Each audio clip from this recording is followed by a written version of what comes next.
The race for the non-fungible token space is heating up as celebrities like Snoop Dogg and Reese Witherspoon join. Witherspoon revealed her first purchase last month, and Snoop Dogg is joining forces with the Harlem Globetrotters to release an NFT. And in a space that's been seen as an all-boys club, some women have assembled collections that's already made waves and brought more diverse and female representation to the NFT space. So I want to welcome Lisa Mayer, founder of My Social Canvas and Boss Beauties, coming to us live from New York City, and Cynthia Gentry, one of the founding members of Boss Beauties, who's currently in San Antonio, Texas. Welcome, ladies. Hi. Thank you so much for having us. We're excited to chat with you today. Absolutely. I'm excited to chat with you too. So let's jump right into it. Lisa, I'll start with you. For 10 years, My Social Canvas has sought to educate and empower the next generation of women and girls through scholarships and mentorship programs. And you recently launched Boss Beauties with your non-fungible token collection. First, tell us your definition of a non-fungible token and then why you are moving into this space.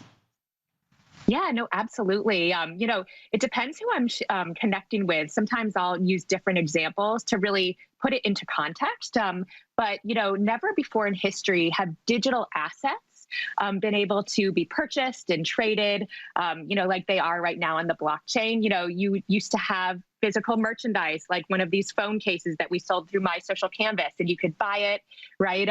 But now we're able to do that through NFTs, through digital assets. So we look at digital artwork, everything from music, things are being traded on the blockchain. And through that, with My Social Canvas, we've been in this space for 10 years, working to mentor and provide scholarships for young women and girls all over the world.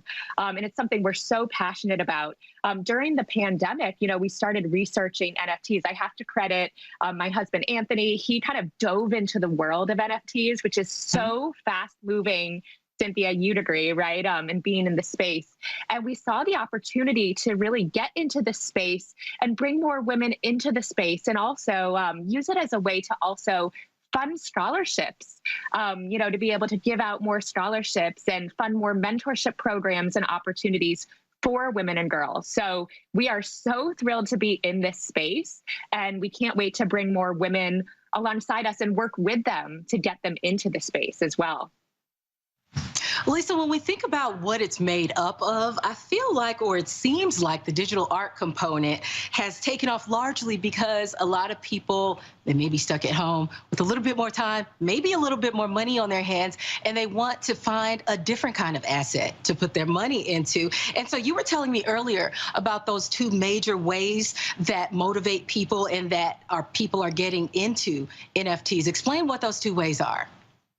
Yeah, so, it depends who I'm talking to. But, I was explaining this to my sister recently, and her husband is really involved in the stock market. He loves, trading and investing in stocks. And so that's actually one way people are getting into NFTs, and they're investing in NFTs and getting into the space. And they're thinking it a little bit like stocks, actually, getting in on a project. If it's a collectible project or even a one-for-one, and getting in and getting some NFTs in the form of digital artwork, but then being able to later resell them just like they might stocks, right, as an investment where they're able to make capital and make money on them. And so it's a transfer of wealth, really, as well, which is really exciting, and why we want to bring more women into the space and diversify the space as well. Absolutely. And so some of this NFT buzz has already given you guys quite a few eyes on you. Just to make note of this, Boss Beauty was in the New York, or still is in the New York Stock Exchange Art Hall. You're the first NFT to go there. And you were also on the NASDAQ screen in Times Square last month.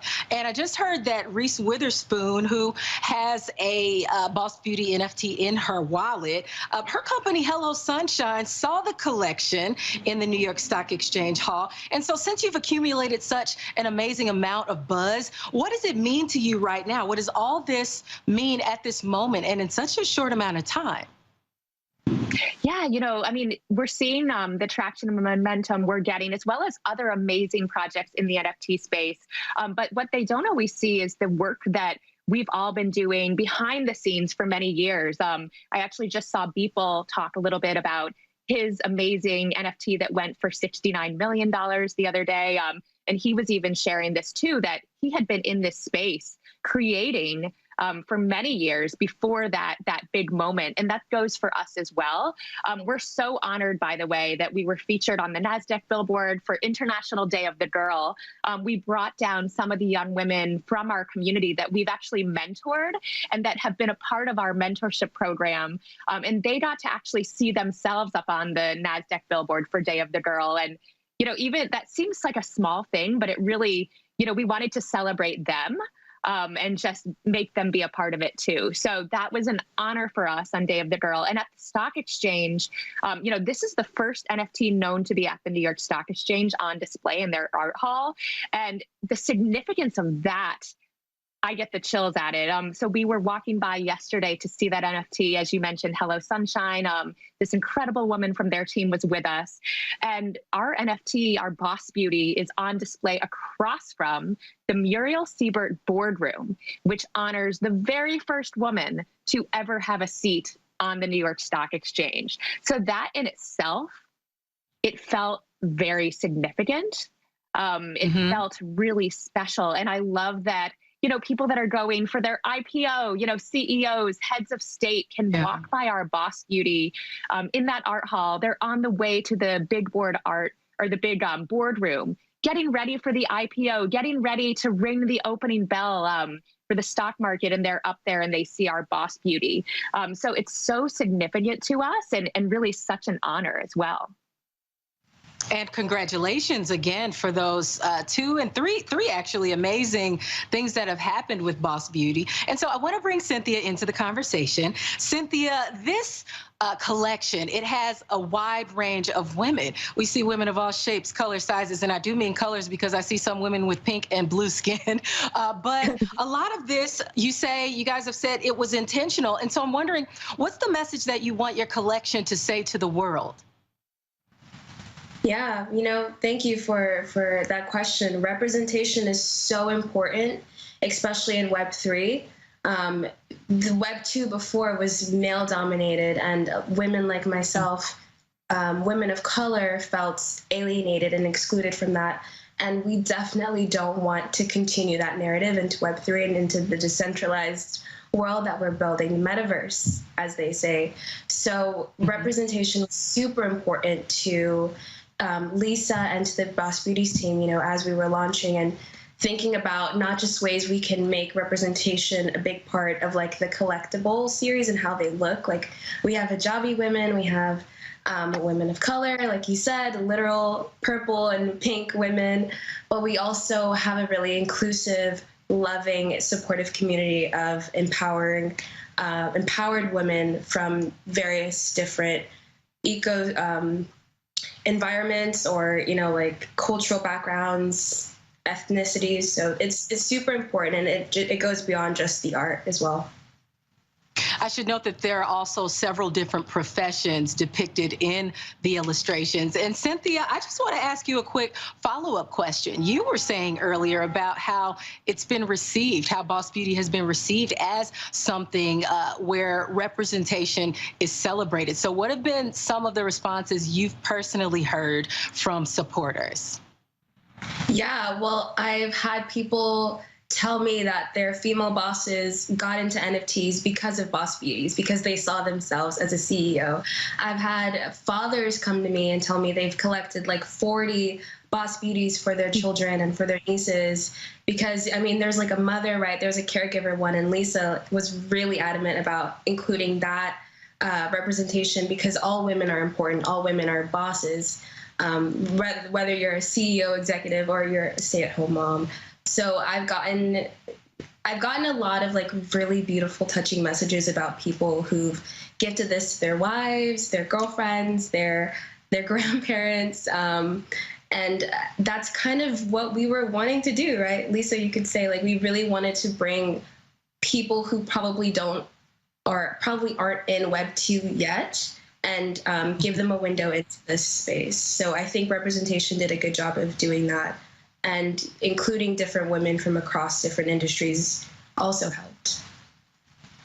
And so you, Lisa, the company has also opted to help women-led NFT companies in the space as well.